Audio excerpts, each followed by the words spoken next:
चाहेंगे कि आध्यात्मिक कष्ट क्या है और कारण और निवारण भी इसके बारे में हम थोड़ा बताइएगा। बिल्कुल बताते हैं कि आध्यात्मिक कष्ट के बारे में बात करते हैं कि आध्यात्मिक कष्ट होता है कि जो हमारे जीवन में परिस्थितियां हमारे पक्ष में नहीं होती, जो हमें बाधाएं आती हैं, तो उन बाधाओं का हम मूलतः उपचार करते हैं, उससे बाधाओं को समाप्ति के लिए प्रयास करते हैं किसी भी विधि से, जो भी अपने सामर्थ्य के हिसाब से, तो वही आध्यात्मिक कष्ट होता है।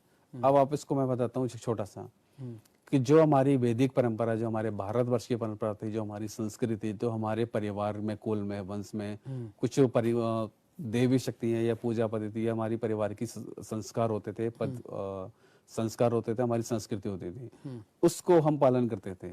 और ये जो पालन करते थे हमारी पीढ़ी दर पीढ़ी चला आ रहा था। लेकिन आज के आधुनिक युग में देखा जाए तो हमारी संस्कृति में यहाँ पे परिवर्तन आ चुका है, क्योंकि रहन सहन, खान पान, वेशभूषा में हमारा बहुत ज्यादा परिवर्तन आ चुका है। सबसे बड़ा परिवर्तन हमारा स्थान परिवर्तन आ चुका है, कि जो हमारी संस्कृति थी, संस्कृति हमारे गांव देहात या हमारे पूर्वज या फिर जो हमारी पद्धति चली आ रही थी, हम उस पद्धति के हिसाब से ही अपने जीवन का निर्वाह करते थे।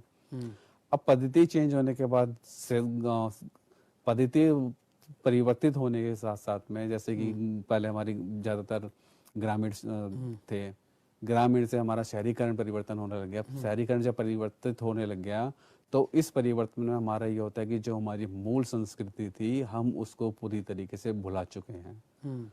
और उसको भुलाने के हिसाब से फिर हमने एक नई अपनी संस्कृति बना ली है।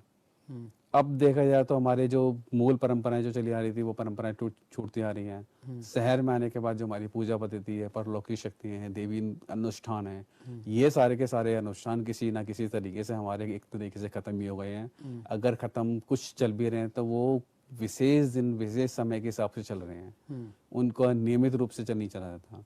अब हम अपने भारत की संस्कृति के बारे में बात करते हैं, जैसे कि अभी श्रावण मास चल रहा है, तो वैदिक भारत के हिसाब से, हमारी सनातन भारत के हिसाब से जो हमारी पद्धति है कि ये भी हमारी संस्कृति है, कि हमारी संस्कृति जो है सबसे अच्छी मानी जाती है, क्योंकि हमारी संस्कृति में हमेशा त्योहार ही हैं, हमेशा एक उत्सव है।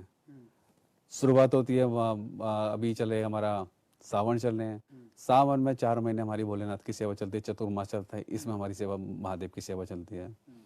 फिर हमारा देव उठान एकादशी आती है, ये भी हमारी संस्कृति है। जब हमारे देव भगवान नारायण योग निद्रा में चले जाते हैं, फिर उनको उठाते हैं, तो उनको जब उठाते हैं तो उनकी एक विशेष प्रक्रिया होती है, ये भी हमारी एक संस्कृति का हिस्सा है।